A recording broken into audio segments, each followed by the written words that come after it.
और इस सारे सिनेरियो में हम जैसे लोग, ऑपोजिशन, दीगर तमाम लोग एक बात ये करते हैं कि जो रेड लाइन से जो लोगों को प्रॉब्लम हो रही थी उसको हल के लिए कि जो उनकी मिक्स ट्रैफिक लेन्स है उसको ठीक कर दिया जाए।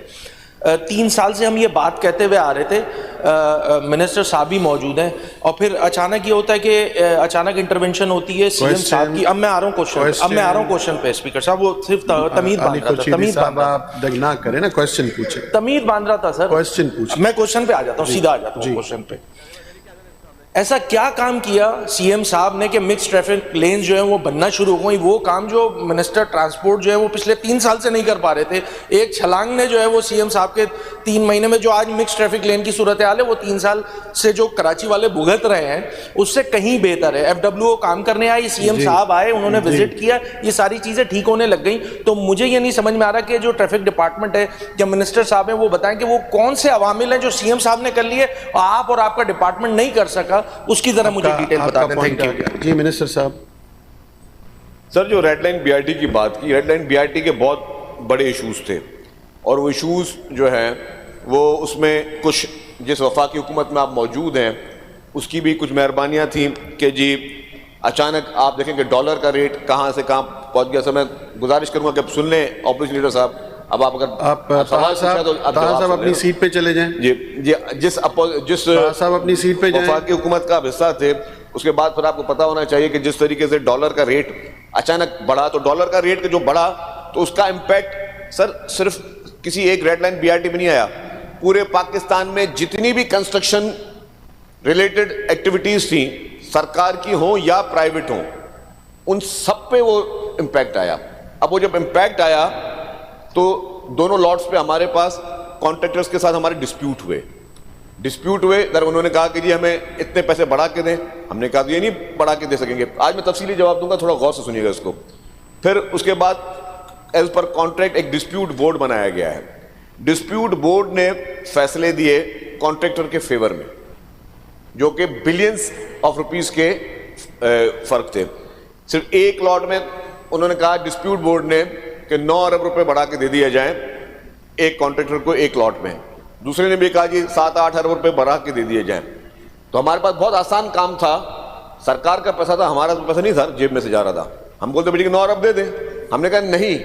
हमने उसको रेजिस्ट किया, उनके साथ नेगोशिएशन के बाद हमने वो पैसे कम करवाए और इस तरह कम करा कि कहीं कहीं हमें अप्रूवल ज्यादा पैसों का था, उसके बाद भी हमने पर्सनल नेगोशिएशन करके भी पैसों को कम करवाया, ताकि हम जो इस प्रोजेक्ट को जो है वो एक तो टाइमली भी कंप्लीट कर सके और उसके बाद जो है हम आवाम के पैसों को बचा भी सकें।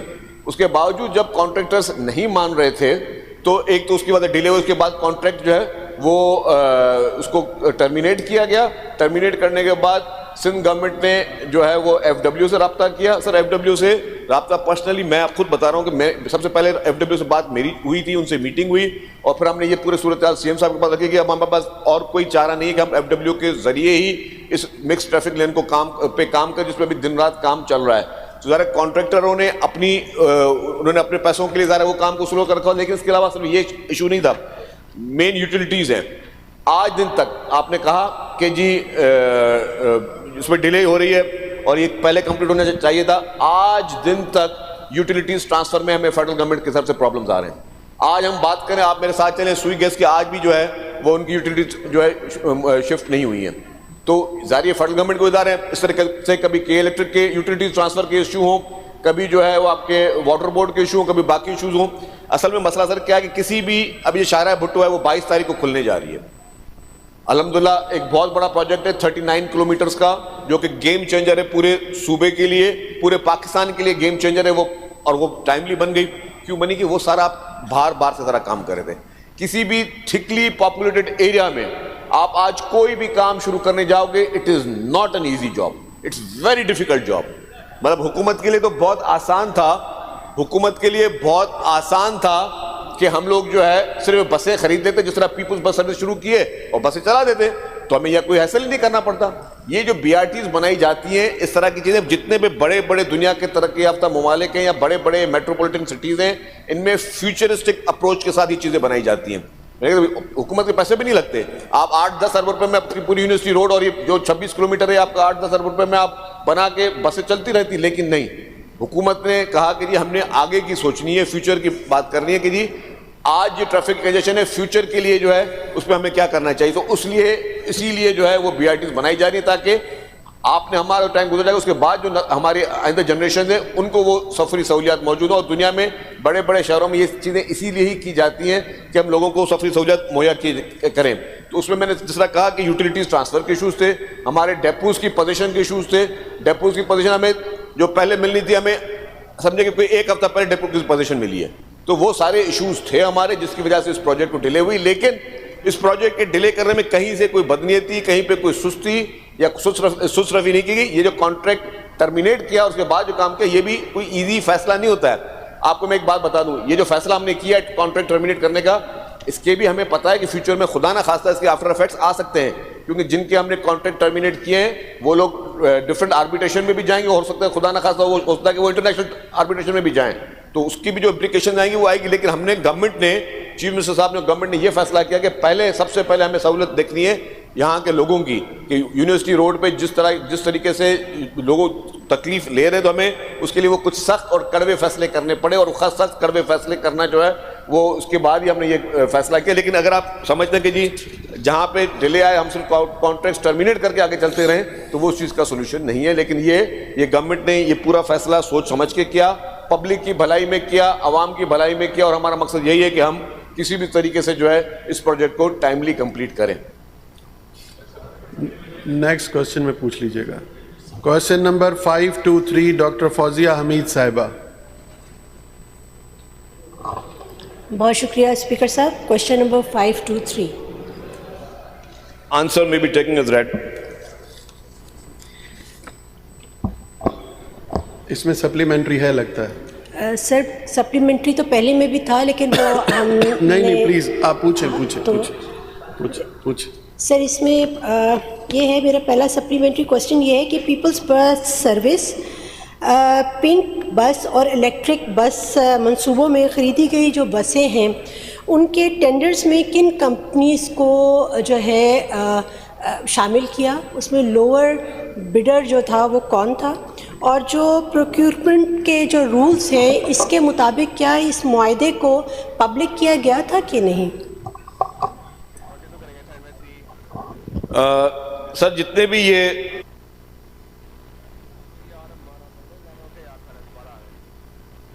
जो पीपल्स बस सर्विस है, इसकी शुरुआत मोहतरम स्पीकर साहब ने की, इनके दौर में हुई। और पीपल्स बस सर्विस के तहत जो है वो बसेस जो हैं वो आई सिंध भर के लिए।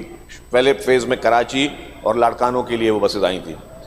और उसको मैं ये भी बताता चलूँ कि वो जो कॉन्ट्रैक्ट था वो बिल्कुल शफाफ था, और उसमें फेडरल गवर्नमेंट की ओन्ड एक कंपनी है, वो थी आपकी, पैसे सिंध गवर्नमेंट ने दिए, प्रोक्योरमेंट फेडरल गवर्नमेंट समझे। एक इन अदर केस मैं कहूँगा, अदर वे कहूँगा कि ये G2G था, कि फेडरल गवर्नमेंट की गवर्नमेंट ओन्ड कंपनी थी, उसको पैसे दिए गए, पैसे सिंध गवर्नमेंट के, कि आप बसेस को लेकर आएँ और आप बसेस को ऑपरेट करें। तो इसकी शफाफियत, और उसके आपने कहा कि टेंडर को ओपन किया गया, तो उससे बड़ी और कोई मिसाल नहीं हो सकती कि हमने वफाकी हुकूमत के एक इदारे को पैसे दिए कि आप ये हमारे लिए सर्विस भी शुरू करें और आप ये हमारे लिए जो ये इसकी प्रोक्योरमेंट भी करें। जहाँ तक EV बसेस है उसका मॉडल थोड़ा डिफरेंट था। ये मॉडल भी आपने पिंक बसेस की, वो भी पाकिस्तान की पहली पिंक बसेस थी। लेकिन जब आपने EV बसेस की बात की, ये भी पाकिस्तान की पहली EV बसेस थी, जो कि पब्लिक प्राइवेट पार्टनरशिप के जरिए वो EV बसेस लाई गई। और वो किस तरह लाई गई कि इसमें हमने एक मॉडल शुरू किया, जिसे आप कहेंगे कि जी इन्वेस्टमेंट किसी और की थी, और हमने उनको कहा कि जी पहले आप ये बसेस हमारे पास चला के देखें। उन्होंने बसेस चलाई, और उसके बाद फिर हमने उनको जो है पर बस उनको मंथली उनकी जो है उनको सब्सिडी भी दी, और पर बस उनको मंथली हम उनको वो पेमेंट करते हैं।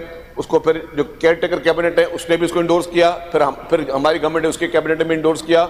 और अब हम उसी मॉडल के तहत अभी 500 मजीद EV बसेस जो हैं वो लेने जा रहे हैं। तो ये एक हमारा सक्सेसफुल मॉडल था। इसको भी पाकिस्तान में फर्स्ट टाइम हमने इनिशिएट किया, जिसको जैसे कहते हैं कि पब्लिक प्राइवेट पार्टनरशिप के मॉडल के तहत इसको किया। और अभी भी हमने जब इसको अखबार में दिया हुआ है मजीद 500 बसेस का, उसमें हमारे पास एक USP भी आई हुई है, और उसमें हमें मजीद जो है वो जो भी कंपनी जिसने पार्टिसिपेट करना है वो पार्टिसिपेट कर सकती है। जी, सेकंड सप्ली उनके क्वेश्चन तो पूरे होने दें, इतनी जल्दी क्या है आपको? सर ये मेरा सेकंड सप्लीमेंट्री क्वेश्चन ये है कि सर रेड लाइन बीआरटी मंसूबे के तहत 250 बायो सीएनजी बसेस के लिए तजवीज़ करदा fuel supply system, bio CNG processing plant और गैस साफ़ करने की टेक्नोलॉजी के हवाले से क्या ऑपरेशनल कारकर्दगी, मीथेन रिकवरी रेट और लॉन्ग टर्म मेंटेनेंस की जो लागत है ये किस बैनुल अक़वामी मेयार के उसके मुताबिक जो है वो इसको डिज़ाइन किया गया है और इसकी ऑडिट रिपोर्ट जो है वो शर्जील इनाम इमन इजहार ख्याल कर रहे थे। आगे चलें और आपको बताएं कि chief of defence forces field marshal Asim Munir ने कहा है कि प्रोपोगंडे, फेक न्यूज़ या ब्रूनी सरपरस्ती में दहशतगर्दी से पाकिस्तान की तरक्की नहीं रोकी जा सकती। ISPR के मुताबिक army chief field marshal Asim Munir ने कोयटा के रीजन का दौरा किया, कमांड एंड स्टाफ कॉलेज के साथी और जेर तरबियत अफसरान से खिताब किया। फील्ड मार्शल आसिम मुनीर ने कहा कि जदीद जंगी तरीकाकार तेजी से बदल रहा है। अफसरान उभरती हुई टेक्नोलॉजी और मुस्तकबिल के जंगी चैलेंजेस और बाखबर रहे हैं। इन्होंने कहा कि पाक अफवाज अवाम की हमायत से दहशतगर्दी के खात्मे के लिए पुरज़म है। प्रोपेगंडे, फेक न्यूज़ या ब्रूनी सरपरस्ती में दहशतगर्दी से पाकिस्तान की तरक्की नहीं रोकी जा सकती। पाकिस्तान ने दुनिया में बुलंद मुकाम हासिल करना है। उन्होंने मजीद कहा कि बलूचिस्तान में अमन इस्तेकाम इंतहाई ज़रूरी है। पाकिस्तान की तरक्की रोकने की कोशिश करने वाली कुव्वतें हमेशा नाकाम होगी। पाकिस्तान का तरक्की और खुशहाली का सफ़र मंजिल तक पहुँचेगा। अहम अपडेट है, आपको बता रहे हैं कि प्रोपोगंडे, फेक न्यूज़ या ब्रूनी सरपरस्ती में दहशतगर्दी से पाकिस्तान की तरक्की नहीं रोकी जा सकती। पाकिस्तान ने दुनिया में बुलंद मुकाम हासिल करना है। उन्होंने मजीद कहा कि बलूचिस्तान में अमन इस्तेकाम इंतहाई ज़रूरी है। पाकिस्तान की तरक्की रोकने की कोशिश करने वाली कुव्वतें हमेशा नाकाम रहेंगी। इसी पर जाने के राना इमी नुमाइंदा इस्लामाबाद से जी कहा कीजिएगा। बिल्कुल, chief of defence forces field marshal Syed Asim Munir ने कहा है कि प्रोपेगेंडा, फेक न्यूज़ या बैरूनी सरपरस्ती में दहशतगर्दी से पाकिस्तान की तरक्की नहीं रोकी जा सकती। ISPR के मुताबिक army chief field marshal Asim Munir ने कोयटा गैरिजन का दौरा किया है, कमांड एंड स्टाफ कॉलेज के साजा जेर तरबियत अफसरान से खिताब किया। फील्ड मार्शल आसिम मुनीर ने कहा है कि जदीद जंगी तरीकाकार तेजी से बदल रहा है। अफसरान उभरती हुई टेक्नोलॉजी और मुस्तकबिल के जंगी चैलेंजेस से बाखबर रहे। उन्होंने कहा कि पाक अफवाज अवाम की हिमायत से दहशतगर्दी के खात्मे के लिए पुरअज़म है। प्रोपेगेंडे, फेक न्यूज़ या बैरूनी सरपरस्ती में दहशतगर्दी से पाकिस्तान की तरक्की नहीं रोकी जा सकती। पाकिस्तान ने दुनिया में बुलंद मुकाम हासिल करना है। उन्होंने मजीद कहा कि बलूचिस्तान में अमन इस्तेकाम इंतहाई जरूरी है। पाकिस्तान की तरक्की रोकने की कोशिश करने वाली कुव्वतें हमेशा नाकाम होंगी। पाकिस्तान का तरक्की और खुशहाली का सफर मंजिल तक पहुंचेगा। जी, पाकिस्तान का तरक्की और खुशहाली का सफर मंजिल तक पहुंचेगा। नुमाइंदा इस्लामाबाद राना यमीन हमें अपडेट करे थे, आपका शुक्रिया।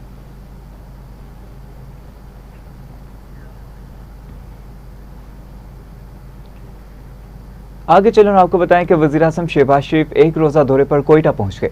एयरपोर्ट पर गवर्नर बलूचिस्तान जाफर खान मुंदोखिल ने वज़ीर-ए-आज़म का इस्तकबाल किया। वफाकी वज़रा और दीगर आला हुकाम भी वज़ीर-ए-आज़म के हमरा मौजूद थे। वज़ीर-ए-आज़म शहबाज शरीफ को कोयटा सूबाई क़यादत से मुलाकात और बलूचिस्तान की एपिक्स कमेटी के इजलास की सदारत भी करनी होगी। आपको बताते चलें, अहम अपडेट है जो आपको बता रहे हैं कि वफाकी वज़रा और दीगर आला हुकाम भी वज़ीर-ए-आज़म के हमरा मौजूद हैं। वज़ीर-ए-आज़म शहबाज शरीफ को कोयटा सूबाई क़यादत से मुलाकात और बलूचिस्तान की एपिक्स कमेटी के इजलास की सदारत भी करेंगे। इसी पर जाने के ब्यूरो चीफ कोयटा मोहम्मद अकरम से जी कहा कीजिएगा।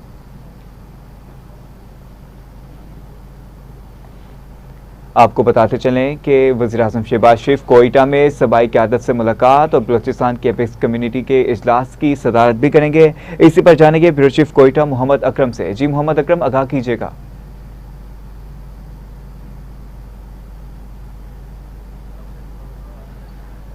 वफाकी वज़रा और दीगर आला हुकाम भी वज़ीर-ए-आज़म के हमरा मौजूद हैं। वज़ीर-ए-आज़म शहबाज शरीफ कोयटा में सूबाई क़यादत से मुलाकात और बलूचिस्तान के एपिक्स कम्युनिटी के इजलास से सदारत करेंगे। इसी पर जाने की ब्यूरो चीफ कोयटा मोहम्मद अकरम से। मोहम्मद अकरम, आप हमें सुन पा रहे हैं तो बताइए क्या तफसीलात हैं आपके पास? जी बिल्कुल, ऐसे वज़ीर-ए-आज़म पाकिस्तान शहबाज शरीफ एक रोज़ा दौरे पर कोयटा पहुंच चुके हैं और एयरपोर्ट पर गवर्नर बलूचिस्तान जाफर खान मुंदोखिल ने वज़ीर-ए-आज़म का इस्तकबाल किया। वफाकी वज़रा और दीगर आला हुकाम भी वज़ीर-ए-आज़म के हमरा हैं। वज़ीर-ए-आज़म पाकिस्तान शहबाज शरीफ कोयटा में सूबाई क़यादत से मुलाकात और बलूचिस्तान की एपेक्स कमेटी के इजलास की सदारत भी करेंगे।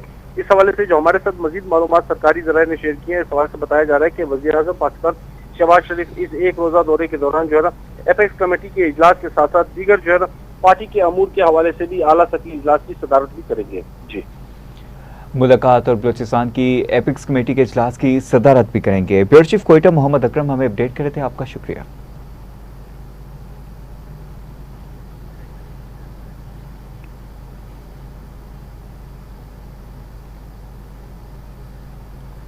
नायब वज़ीर-ए-आज़म वज़ीर ख़ारिजा इसहाक़ डार से ईरान के लिए नामज़द सफ़ीर इमरान अहमद सिद्दीकी ने मुलाकात की है। ईरान के साथ दो तरफ़ा ताउन तमाम शोबों में बढ़ाने के अज़म का इयादा किया गया।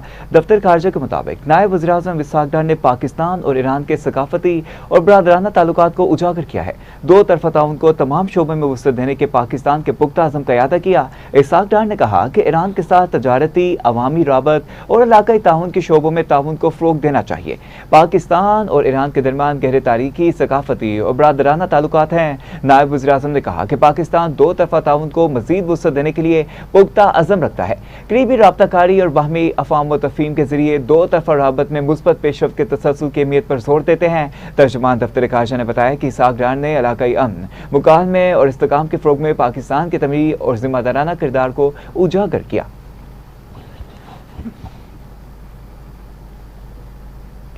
वफाकी वज़ीर आहचीमा और एशियाई इंफ्रास्ट्रक्चर इन्वेस्टमेंट बैंक की सदर ज़ोजाई की मुलाकात हुई है। AIIB वफ़द का निजी शोबे में सरमायाकारी बढ़ाने में दिलचस्पी का इज़हार। मुलाकात में ज़राई शोबे में निजी सरमायाकारी और वैल्यू चैलेंजेस मजबूत बनाने की तजवीज़ भी ज़ेर गौर है। वफाकी वज़ीर आहचीमा ने AIIB के ताउन से जारी 1.387 अरब डॉलर के पोर्टफोलियोज को सराहते हुए कहा कि बैंक ML1 N5 फेज़ 2 और पावर सिस्टम अपग्रेडेशन को तरजीहात में शामिल किया जाएगा। पाकिस्तान में AIIB का दफ्तर कायम करने की ज़रूरत है। रेलवे फ्रंट और लॉजिस्टिक की जदीद कारी से मईशत मजबूत होगी। आइंदा 3 से 5 साल में नतीजा के इस मनसूबों पर तवज्जो दी जाएगी।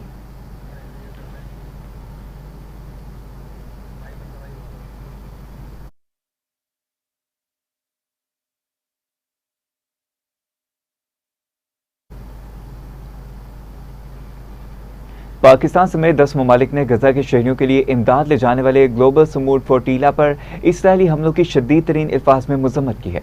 दफ्तर ख़ारिजा के मुताबिक मुश्तरका मजम्मत करने वाले ममालिक में Pakistan, Turkiye, Bangladesh, Brazil, Colombia, Indonesia, उर्दन, लीबिया, मालदीव और स्पेन शामिल हैं। इन ममालिक के वज़ीर ख़ारिजा ने मुश्तरका मुज़ाहमती बयान जारी किया है। मुश्तरका बयान में कहा गया कि ग्लोबल समूट फ्लोटीला एक पुरअमन शहरी और इंसानी हमदर्दी पर मबनी इक़दाम है।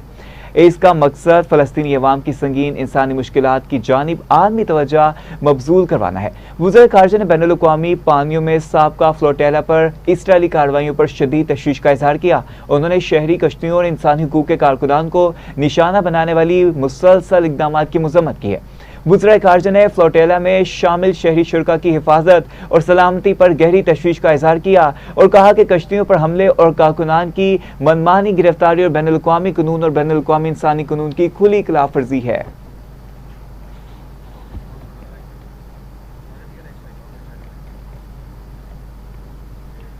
तो दूसरी जानिब अमरीकी सदर डोनाल्ड ट्रंप ने ईरान पर तयशुदा अमरीकी हमले 2 से 3 दिन के लिए मौखर करने का ऐलान कर दिया।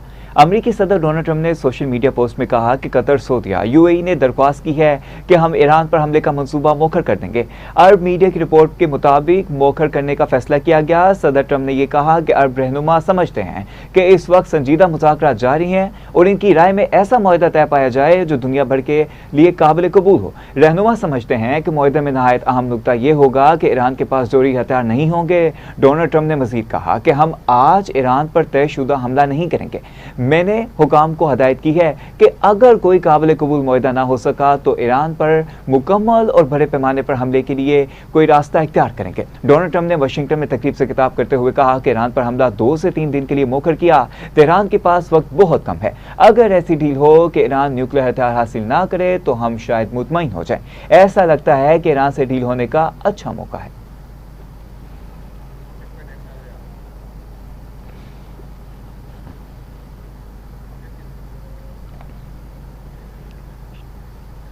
अमेरिका के साबिक सफीर हेनी एशर ने कहा है कि सदर डोनाल्ड ट्रंप इस वक्त ईरान के खिलाफ मजीद हमलों के मामले पर दबाव का सामना कर रहे हैं क्योंकि कोई भी फौजी ऑपरेशन मौसर या बेहतर नजर नहीं आता।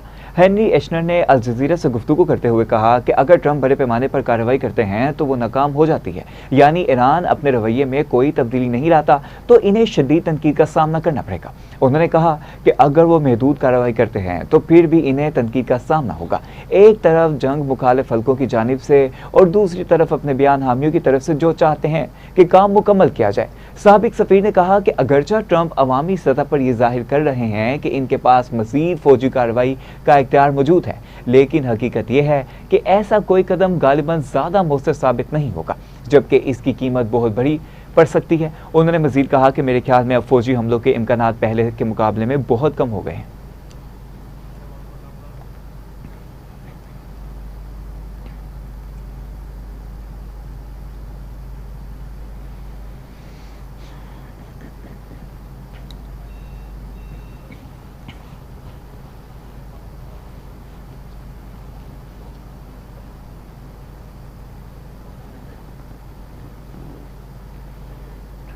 पाकिस्तान की सालसी में होने वाले ईरान अमरीका मुज़ाकरात में बड़ी पेशरफ सामने आई है। बरतानी खबर एजेंसी ने दावा किया कि अमरीका ने ईरानी तेल पर आयद पाबंदियां हटाने पर आमादगी जाहिर कर दी। नई अमन तजवीज़ में अमरीका ने ईरानी तेल पर आयद पाबंदियों को मुअत्तल करने पर आमादगी जाहिर की। मुज़ाकरात जारी रहने तक अमरीका ईरानी तेल पर आयद पाबंदियों से आर्जी तौर पर दस्तबरदार होगा। ईरानी अहदेदार का कहना है कि इसके अलावा अमरीका ने ईरान के 25% मुंजमद फंड्स बहाल करने पर भी इत्तफाक किया। अमरीका ने जोहरी प्रोग्राम की हदूद समेत मुज़ाकरात में कुछ चीज़ों पर लचक दिखाई, ताहम वाशिंगटन ने ईरान के सिर्फ 25% मुंजमद फंड्स बहाल करने पर इत्तफाक किया। तेहरान अपने जोहरी मामले पर भी बाद के मराहिल में बातचीत करेगा, ताहम तरमीम शुदा तजवीज़ में जंग के मुस्तकिल खात्मे और पाबंदियाँ हटाने का मुतालबा किया गया। अपना हरमज़ की नाकाबंदी भी मुतालबात में शामिल है।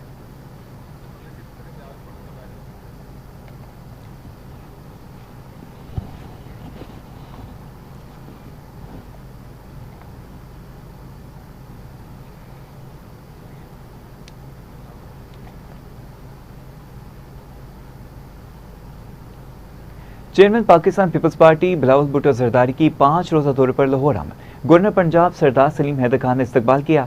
चेयरमैन पीपल्स पार्टी बिलावल हाउस में क्याम करेंगे। बिलावल भुट्टो जरदारी अपने लाहौर में क्याम के दौरान पंजाब और लाहौर के रहनुमाओं से मुलाकात भी करेंगे। आपको बताते चलें कि गवर्नर पंजाब सरदार सलीम हैदर खान ने इस्तकबाल किया। चेयरमैन पीपल्स पार्टी बिलावल हाउस में क्याम करेंगे, ताहम बिलावल भुट्टो जरदारी अपने लाहौर में क्याम के दौरान पंजाब और लाहौर के रहनुमाओं से मुलाकात भी करेंगे।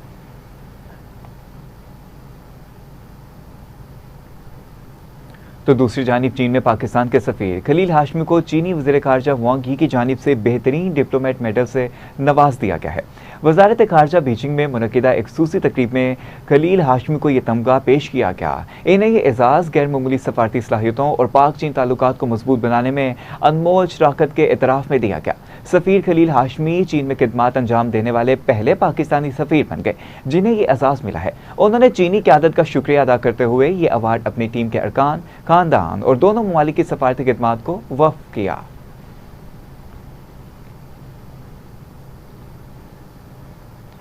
स्पीकर पंजाब असम्बली मलिक मोहम्मद अहमद खान ने कहा है कि पाकिस्तान और चीन की दोस्ती हर आजमाइश में सुरखरू हुई है, वक्त के साथ मजीद मजबूत भी हुई। पाकिस्तान और चीन की सफारती ताल्लुकात के 75 साल बाहमी एतमाद, एहतराम और मुश्तरका मफादात की रोशन मिसाल हैं। लाहौर में सेमिनार से खिताब करते स्पीकर मलिक मोहम्मद अहमद खान ने कहा कि सी-पैक ने दोनों ममालिक के इक़्तिसादी ताउन को नई जहत दी है, पाकिस्तान की तरक्की में अहम किरदार अदा किया। चीन ने 800 मिलियन से ज़ायद अफराद को गुर्बत से निकाल कर दुनिया में तारीख रकम की। पाकिस्तान को चीन के तरक्याती मॉडल और अवामी फलाह के तजुर्बा से सीखने की ज़रूरत है। सी-पैक 2 सनत, ज़राअत, IT, मादनियात और कारोबारी शराकतदारी पर मरकूज होगा।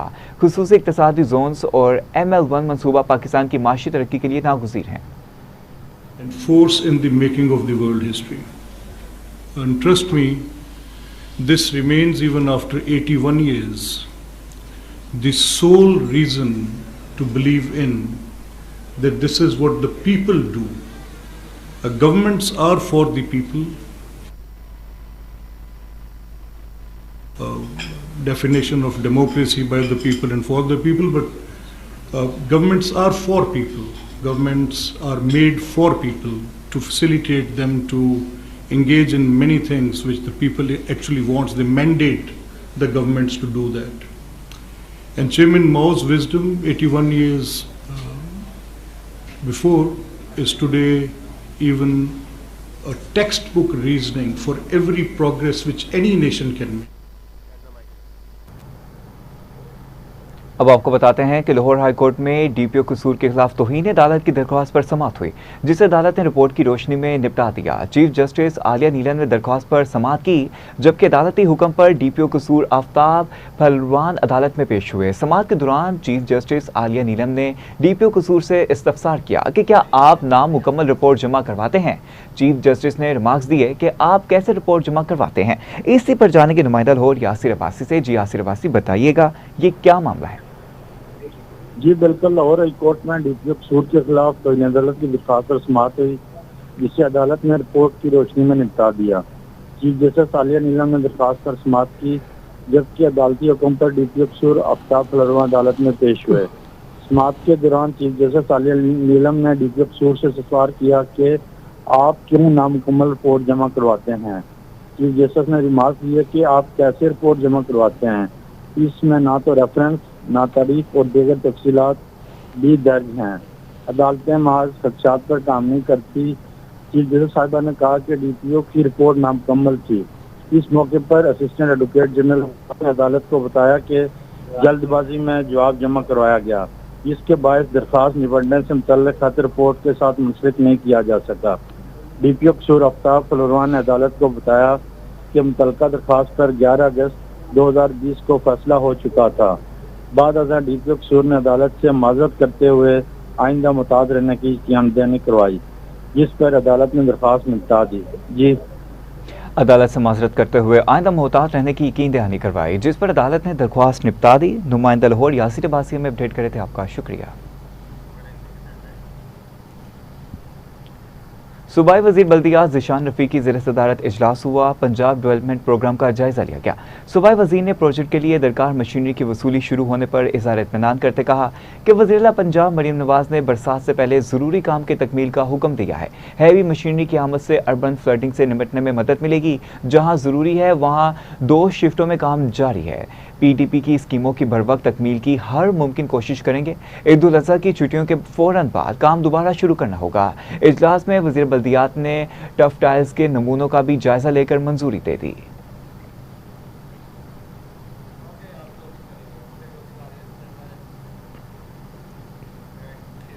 इसी के साथ साथ न्यूज़ स्टूडियो से फिल वक्त इतना ही। मोहम्मद अली को इजाज़त दीजिए। मज़ीद अहम खबरों की तफसीलात के लिए देखते रहिए TV टुडे न्यूज़।